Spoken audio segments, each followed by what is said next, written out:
Olá, a edição número 5 do Ar Magazine já está disponível, aqui está.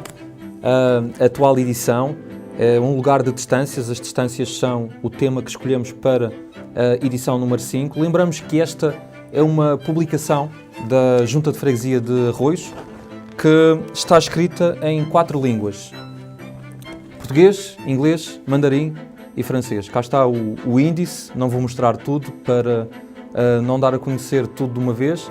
Qualquer pessoa pode aceder à nossa revista facilmente e gratuitamente nos vários polos da Junta de Freguesia, na sua caixa de correio para aqueles que são residentes cá na freguesia, e tem acesso a uma revista que dá a conhecer a diversidade cultural que existe aqui e não só.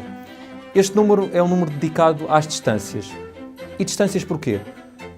Porque existem cerca de 80 nacionalidades em Arroios. Essa foi uma das razões. Há muitas pessoas de muitas nacionalidades na freguesia e isso faz com que muitas delas estejam distantes da sua terra natal. Dito assim, desta maneira, pode parecer só uma coisa negativa, mas há aspectos positivos também nesta distância.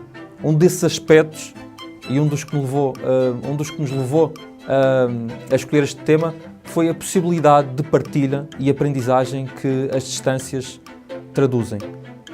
A ambivalência que existe no conceito de distância reflete-se nesta edição. Nas páginas centrais do Ar Magazine damos um especial destaque a uma entrevista com Mega Ferreira, o escritor que é atualmente também o diretor executivo da Orquestra Metropolitana de Lisboa. Pensa um pouco connosco aquela que é a ambivalência que está associada à distância, e temos tempo também nessa entrevista para algumas referências literárias, particularmente a Proust. Nas páginas da revista temos uma versão resumida da entrevista e agora temos a possibilidade de mostrar-lhe, em exclusivo, na Arroios TV, a versão alargada desta conversa. A virtude da distância, a ambivalência presente neste conceito, a literatura de Proust e a sua relação com a distância, a química que influencia as relações de aproximação e afastamento entre as pessoas. Tudo isto e muito mais podemos ver na conversa já a seguir. Fiquemos então com a entrevista a António Mega Ferreira. Uma das razões que nos levou a escolher a distância para o tema desta revista foi o facto de termos cerca de 80 nacionalidades em Arroios, o que faz com que muitas destas pessoas estejam distantes da sua terra natal. Isto dito assim, à primeira vista, pode parecer que a distância é só uma coisa má, mas acha que existe um lado bom na distância também? Bom, entendamos sobre o que é a distância. A noção de distância hoje para nós é completamente diferente do que era há 50 anos, máximo é há 100 anos ou há 200 anos. Ou seja, a distância para nós há 100 ou 200 anos era o número de quilómetros, por assim dizer, de dificuldades geográficas, orográficas, que tinham que ser vencidas para que comunidades ou pessoas se encontrassem. Hoje a ideia da distância não é exatamente a mesma. Porquê? Bom, porque as dificuldades, os obstáculos físicos foram largamente superados. E, portanto, a noção da distância hoje, para mim, tem mais a ver com a noção de distância entre culturas, formas de viver, coexistindo no mesmo espaço. Ou seja, pode haver uma coexistência de diversas etnias, nacionalidades, etc., línguas, culturas, etc., pode haver uma coexistência delas num mesmo espaço e, no entanto, haver distância entre elas. E esse é o aspecto que me parece mais interessante hoje em dia, que é como integrar comunidades que correspondem a culturas e formas de vivência completamente diferentes umas das outras, ou largamente diferentes umas das outras, portanto, comunidades que à partida são distantes, como torná-las próximas, isto é, como integrá-las dentro da vivência de uma mesma comunidade espacial. E nesse sentido, a distância, ou melhor, as distâncias existentes das comunidades são, penso eu, claramente enriquecedoras de um espaço. Ou seja, um território, uma cidade, um país que consiga reunir em si uma enorme diversidade de expressões culturais e de manifestações culturais é, com certeza, muito mais criativa, muito mais dinâmica e muito mais rica do que uma comunidade fechada sobre si mesma, com fronteiras, estanques, sem a possibilidade de se abrir ao exterior. E, portanto, voltando à sua pergunta, eu diria que as distâncias culturais são hoje em dia em si mesmas não uma coisa negativa, mas uma coisa positiva. São um fator de enriquecimento de uma comunidade espacial que seja capaz de acolher e integrar, não assimilar, mas integrar essas formas de expressão cultural que são diferentes e que, à partida, são distantes no espaço, porque provêm de zonas do planeta que são muito diferentes umas das outras. Essa distância natural que existe entre as pessoas e que advém do background cultural delas e da maneira de ver o mundo diferente, isso estará mais próximo da tragédia ou da benesse? Para si, está mais próximo da benesse? Está mais próximo da benesse. Enfim, tem os seus lados, tem também os seus lados que são naturalmente negativos, mas que são negativos vistos como dificuldade a superar. Ou seja, é evidente que as chamadas barreiras linguísticas, por exemplo, existem. Ou seja, que um nacional paquistanês, por hipótese, que vem viver de repente para Lisboa, não lhe será muito fácil comunicar durante algum tempo. Evidentemente que existe sempre a língua franca internacional, que é hoje o inglês, já foi o francês em tempos, hoje em dia é o inglês, mas mesmo assim a barreira linguística é de facto uma barreira importante. E um outro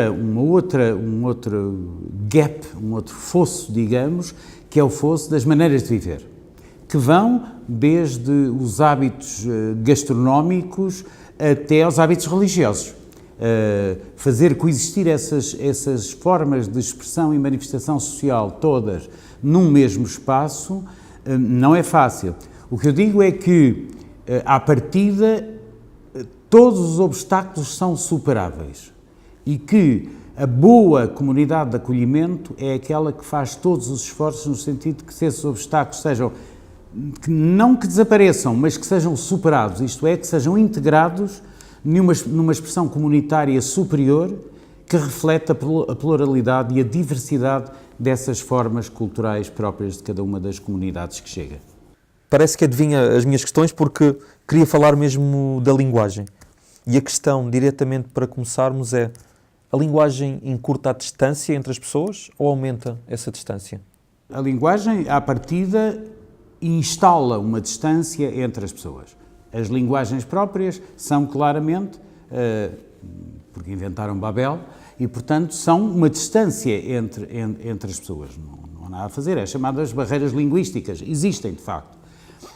A linguagem, no entanto, pode ser um meio de superação e de aproximação.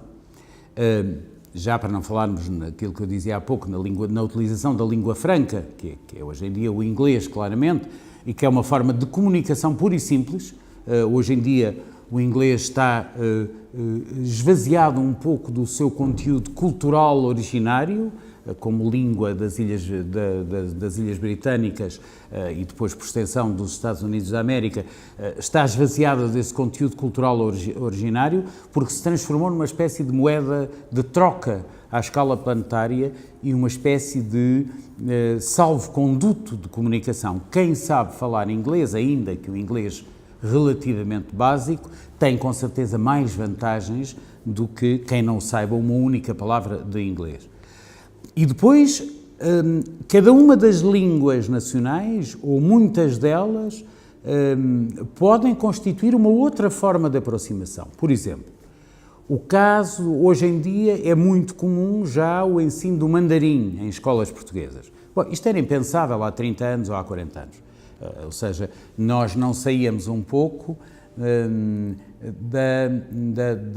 daquela dicotomia entre o francês e o inglês, que era o que era ensinado nas escolas, e saber línguas era saber francês e saber inglês. Basicamente era isto.